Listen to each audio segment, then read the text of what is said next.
में पीर पंजाल के पहाड़ों पर वाक़ कुदरती हुस्न से मालामाल सयाहती मकाम नूरपुर गैर रियासी सयाहों की तवज्जो का मरकज़ बना है। गर्मी के इस मौसम में बड़ी तादाद में सयाह इन इलाकों का रुख कर रहे हैं।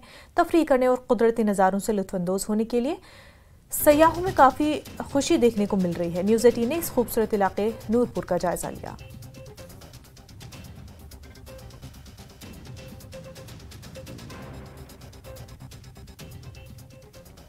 पंजाब दिल्ली से भी लोग यहाँ आते हैं, तो जब बारिश होती है उस टाइम बहुत दिक्कत यहाँ पे आती है लोगों को।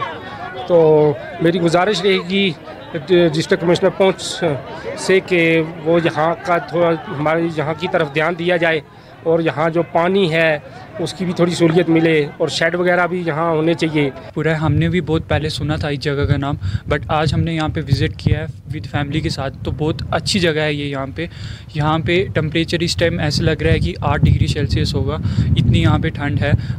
टूरिज़म डिपार्टमेंट की तरफ से भी यहाँ पे बहुत डेवलपमेंट हुई है, बस थोड़ी पानी और टॉयलेट की थोड़ी दिक्कत है। आप देख सकते हैं कितना खूबसूरत इलाका है। यहाँ पर जो है पर्यटन विभाग की तरफ से अब कुछ सुविधाओं का विस्तार भी किया जा रहा है। आप देख सकते हैं कि यहाँ पर किस प्रकार जो है कुछ हट्स बनाई गई हैं जो टूरिस्ट के बैठने के लिए जगह बनाई गई है, और यहाँ पर जो है टूरिस्ट आते हैं और काफ़ी इंजॉय करते हैं। हालांकि आज मौसम थोड़ा सा ख़राब हो रहा है, लेकिन उसके बावजूद बड़ी संख्या में लोग यहाँ आए हुए हैं। और जिस प्रकार टूरिज्म डिपार्टमेंट यहाँ डेवलपमेंट कर रहा है, आने वाले समय में यहाँ पर आने वालों की संख्या और बढ़ेगी। और अभी लोगों का ये कहना है कि यहाँ पर शौचालय की व्यवस्था नहीं है, और शौचालय की व्यवस्था हो जाए और कुछ बड़े शेड्स बन जाएं तो लोग जो है यहाँ पर और बड़ी संख्या में आकर आनंद उठा सकेंगे और पुंछ में पर्यटन का विकास हो सकेगा। मुनीश शर्मा।